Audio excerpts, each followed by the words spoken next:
여러분, 회사 생활들 많이 하고 계시죠? 그러시다면 저와 여러분은 어느 경영자의 관리, 지휘 내지는 감독을 받는 종업원입니다. 방송이 나가는 오늘 아침 바로 지금도 여러분 중 상당수는 가까스로 몸을 일으키고 꾸역꾸역 출근 준비를 하고 계실 테죠. 덜어는 출근 중이시거나 덜어는 이미 일을 시작하셨을 겁니다. 한 가지 여쭙겠습니다. 여러분은 살아계신가요? 국민TV 라디오 30분 책 읽기 10월 17일 목요일 순서 시작합니다.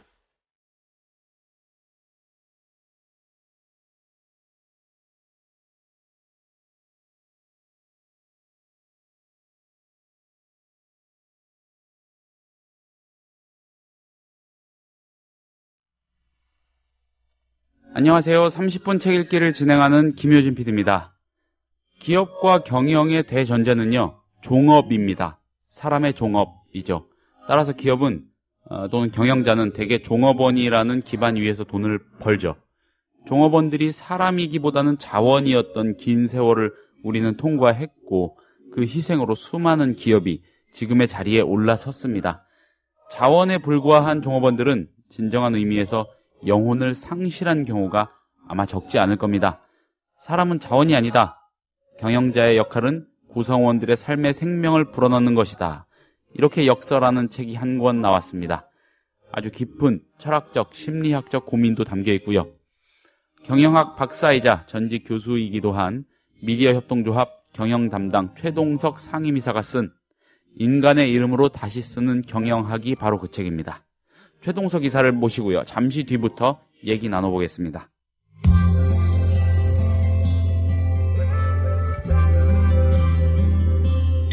매일 아침 이 책 한 권. 국민TV 라디오 30분 책 읽기.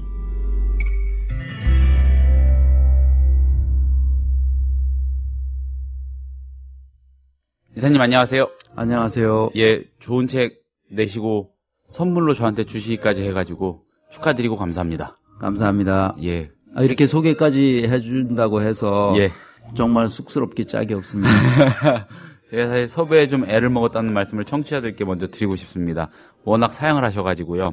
책이 좀 많이 두꺼워서 굉장히 무서운 느낌이 들긴 하지만은 아무튼 좋은 책이라고 하셨고, 그리고 최 회사님, 이 여담입니다만은 최 회사님께서 이 책은 인류사에 기록될 책이다. 인류 문화유산이 될 만한 명저다. 이런 헛소리를 제가 했죠. 예. 근데 제가 정독은 못했고 대략 살펴봤는데 그럴 만한 가치가 있다는 판단을 감히 해봅니다.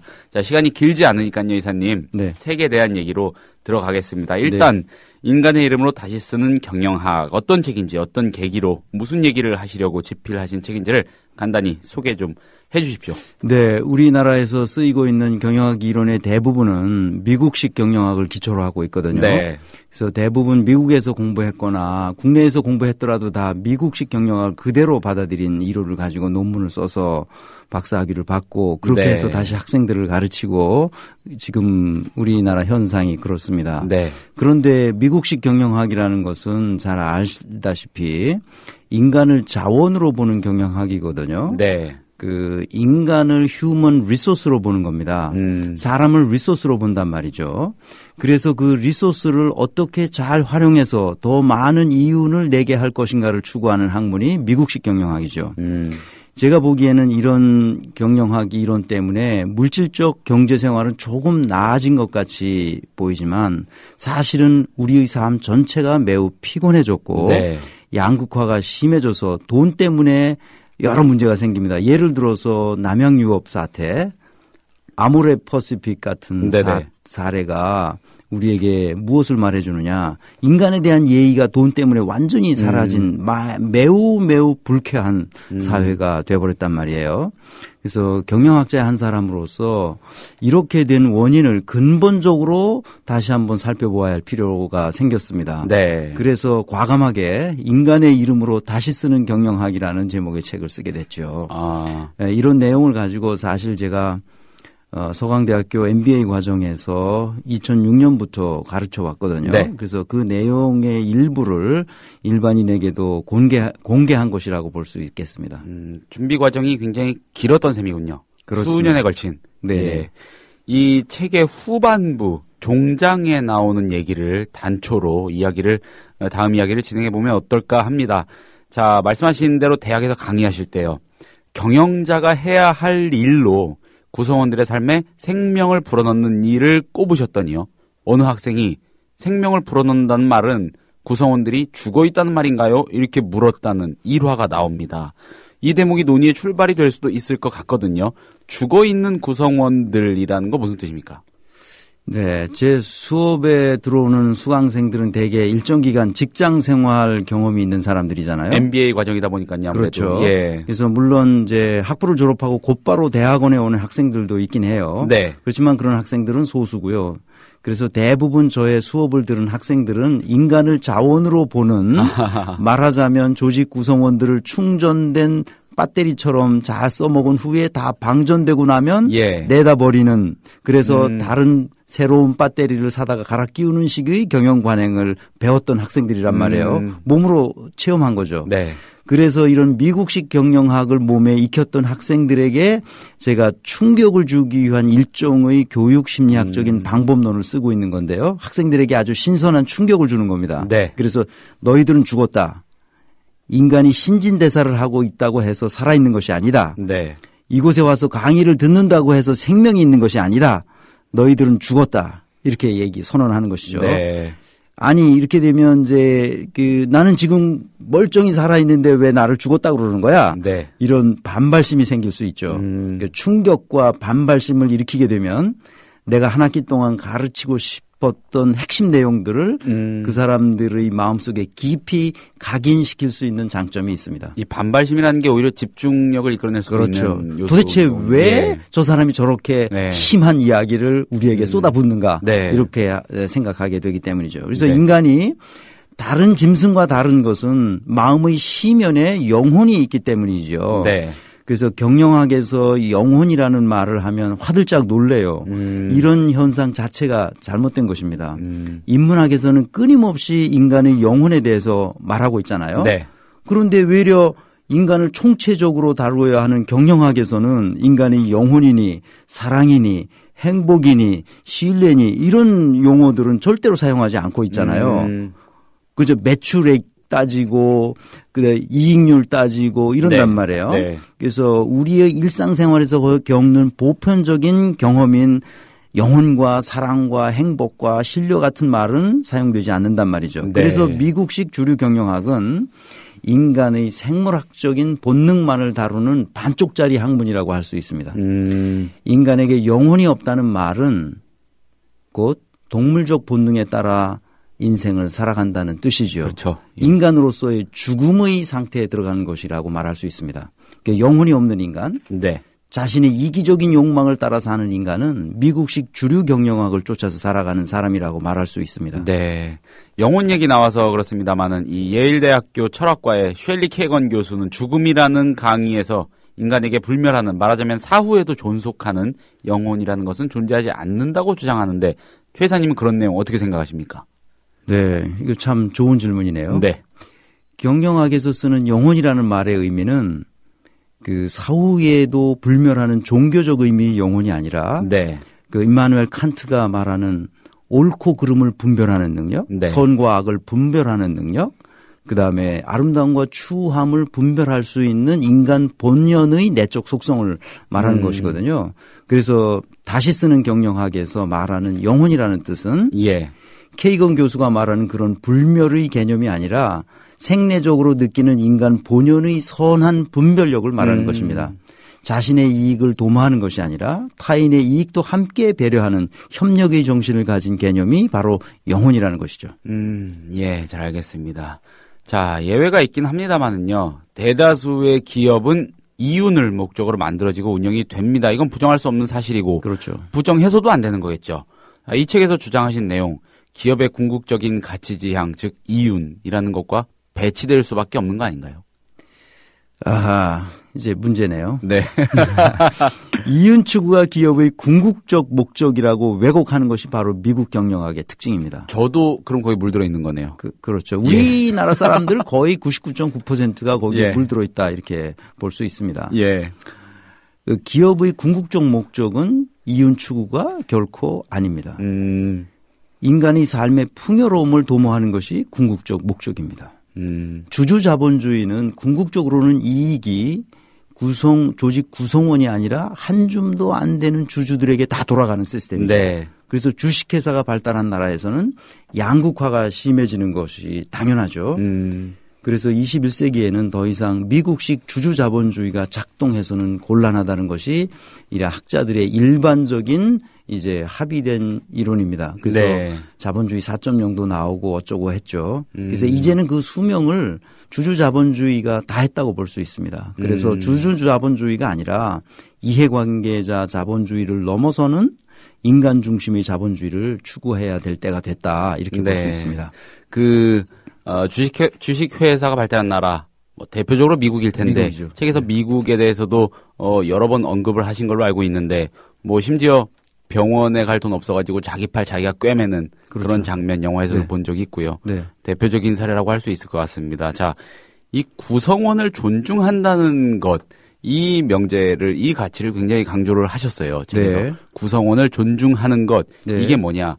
이건 잠재력을 파악해서 끊임없이 자신의 직무에 헌신하도록 돕는 것이다. 이런 네. 일종의 등식을 제시하셨거든요. 그렇습니다. 근데 가만히 생각해 보면은 오히려 더 고도의 방식으로요. 구성원들을 종속시키는, 더 근본적으로 도구화하는 그런 메커니즘으로도 보입니다.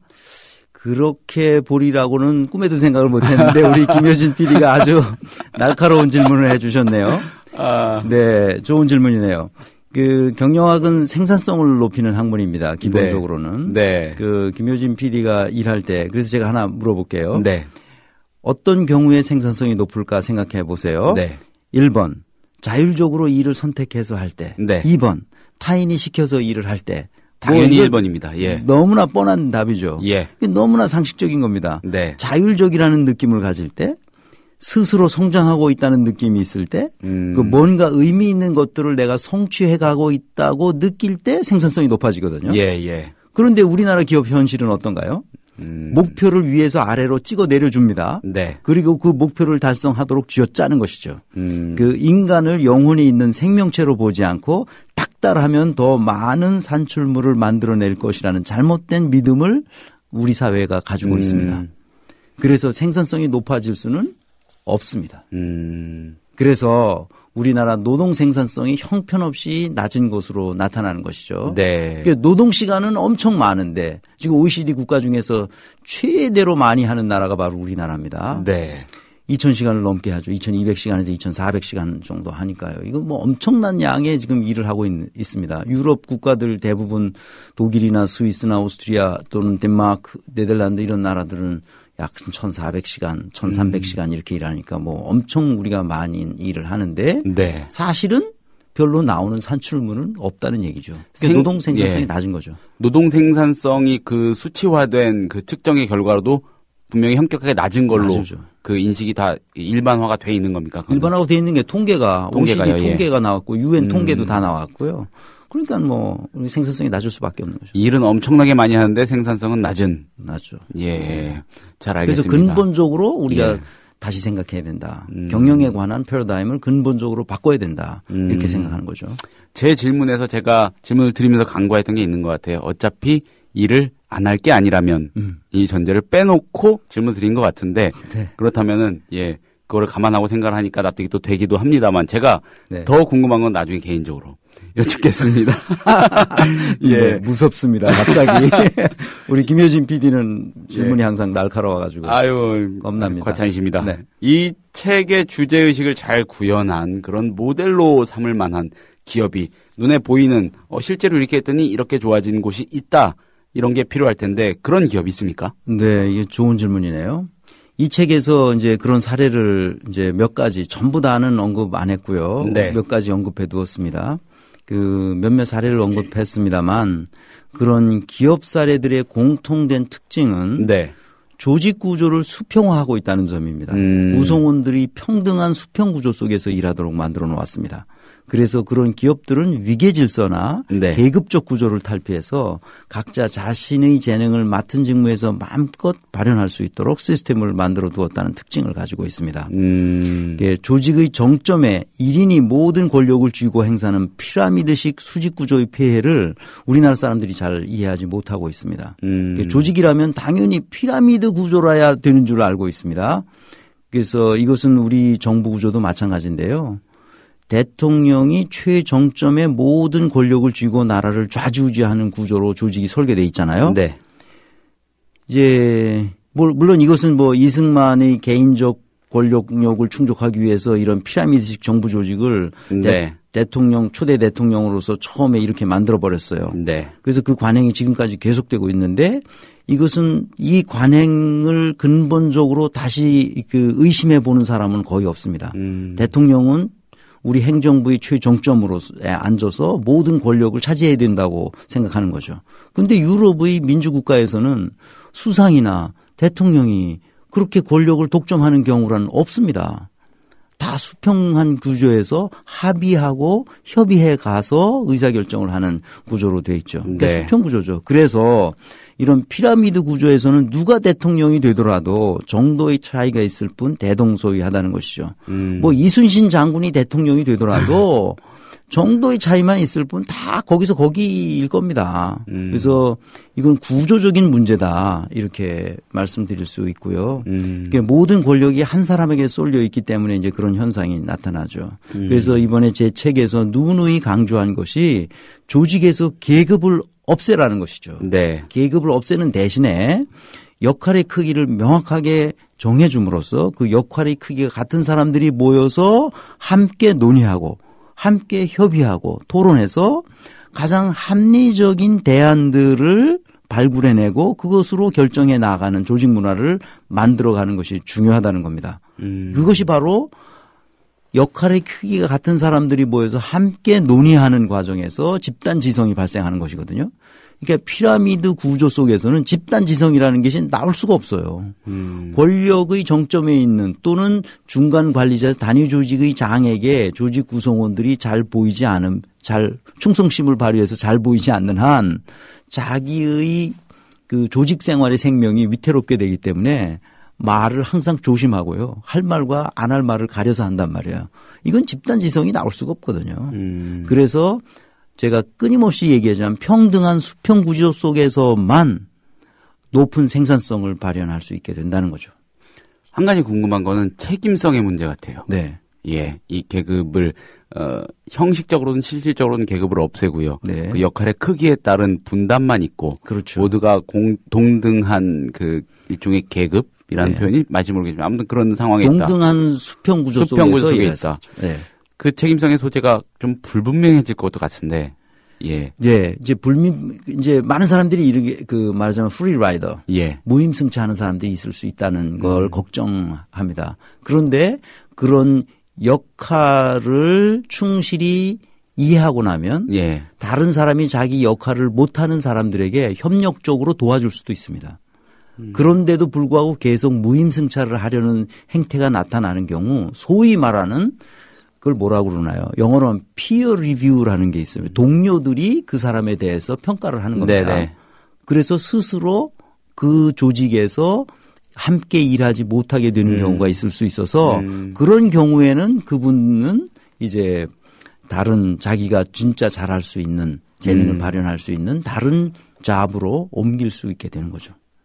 어떻게 보면은 더 냉정하고 실시간적인 평가와 이 책임 추궁이 이루어질 수도 있는 너무 그렇게 말한다기보다 그렇게 부정적으로 보면 그런데요. 네. 긍정적으로 보면 각자 자기의 역할에 충실해지게 되는 예. 조직 문화가 형성된다 이렇게 말할 수 있죠. 제가 좀 부정적이군요. 알겠습니다. 원래 예. 그 방송인이나 언론인들은 항상 다른 사람에 대한 비판적 시각을 갖잖아요. 삐딱한. 네, 좋습니다. 저는 그런 걸 좋아합니다. 예. 네, 네. 경영학 서적이지만은요, 이 책의 시작이 철학적인 고찰입니다. 예, 라캉, 데카르트, 앞서 언급해준 칸트 등등등등 이런 사람들이 빈번히 등장을 하는데, 자, 이 책을 통해서 비판하시고 싶었던 철학적, 심리학적 이론, 아마도 미국식 경영학의 기저를 형성하고 있는 것들이겠죠. 네. 예. 그런 것들이 있다면 무엇이고 또 반대로 우리가 지금이라도 받아들여야 한다고 주장하시는 이론이나 가치가 있다면 무엇인지도 설명을 좀 부탁드릴게요. 네. 그 인간의 이름으로 다시 쓰는 경영학이라는 책 제목을 붙였다시피 네. 이것은 경영학 책입니다. 이건 네. 철학 책은 아니고요. 그렇지만 철학적 배경을 경영학 책에다가 언급한 이유는 우리가 겪고 있는 현실을 의심의 눈으로 들여다보라는 뜻입니다. 철학적 사유는 우리로 하여금 현실을 냉정히 들여다보게 하잖아요. 정말 이럴까? 이게 맞는 거야? 하고 끊임없이 의심하게 하는 겁니다. 자기가 하는 경험, 우리 조직 현상 이런 네. 것들을 들여다보고 관찰하고 정말 이렇게 하는 것이 옳은 거야? 이렇게 생각하게끔 하는 거죠. 그런 의문을 통해서 우리 사회를 어떤 도구마 예를 들면 기업의 목적은 이윤 추구에 있다는 도구마와 같은 네. 것으로부터 빠져나올 수 있도록 해야 되겠다 해서 이제 철학적 사유가 어떻게 우리 경영학적 이제 패러다임에서 예. 접목할 수 있는지 그것을 이제 설명하고 있고요. 그래서 철학과 심리학을 언급한 이유는 유럽의 지성인들이 네. 인간과 조직의 본질에 대해서 고민했던 수많은 노력들을 되돌아보고 그런 바탕에서 우리가 그러면 어떻게 할 것인가 이런 걸 제시하고 싶어서 이제 인용한 것뿐이고요. 네. 미국식 경영 이론에서 벗어나 인간 중심적인 유럽식 경영 관행에 눈을 돌려야 하기 때문에 어쩔 네. 수 없이 유럽 지성인들의 그 철학적 사유, 심리학적 실험 결과들 이런 것들을 조금 인용했을 뿐입니다. 네. 그것이 바로 주식회사 마인드에서 협동조합의 마인드로 전환했을 때 우리 사회가 보다 더 인간다움을 회복할 수 있을 것이기 때문에 네. 이제 그런 시도를 해본 것이죠. 일전에 해주신 말씀도 기억이 납니다. 저는 몰랐는데 스위스라는 나라는 그 나라 사람들이 가지고 있는 고유한 그 국가 이름 자체에 협동조합이 들어가 있다는. 네. 예. 네. 그 스위스는 우리가 보통 스위스라고 부르는데요. 네. 지금 김효진 PD 말씀대로 그 스위스는 이게 그 불어로 부르는 말을 우리가 이제 세계적으로 쓰는 것 뿐이고요. 네. 실제로 우리가 코리아지만 우리 공식적인 국호는 대한민국이잖아요. 네.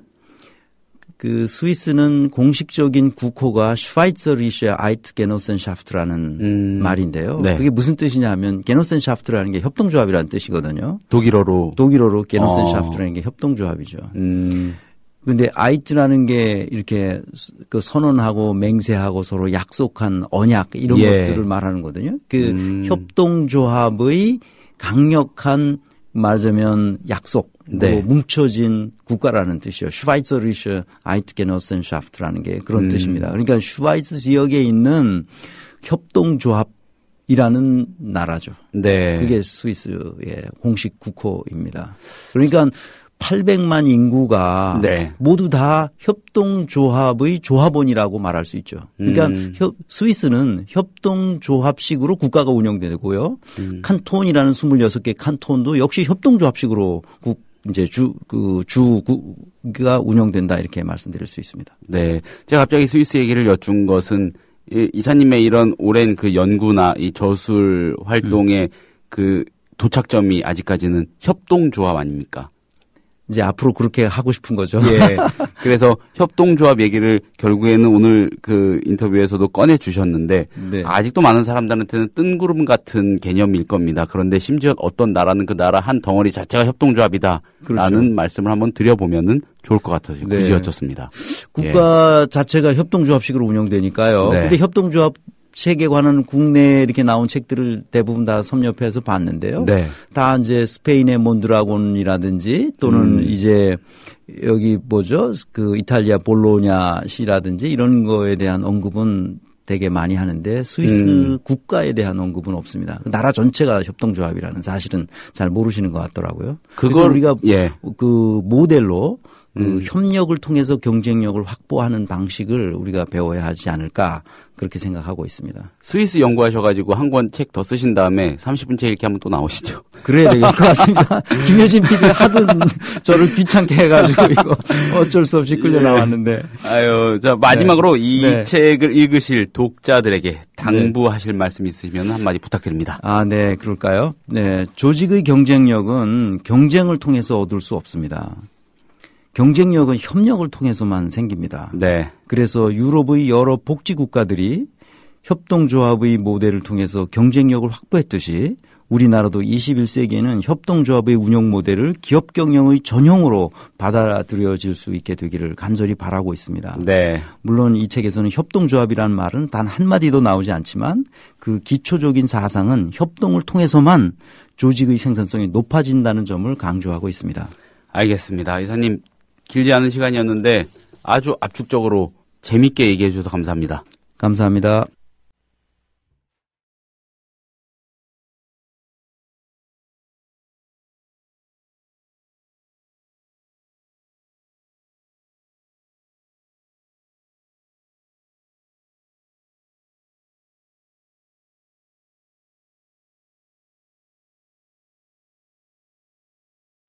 국민TV 라디오 30분 책 읽기 10월 17일 목요일에 소개한 책은 미디어 협동조합 최동석 경영 담당 상임이사의 인간의 이름으로 다시 쓰는 경영학이었습니다.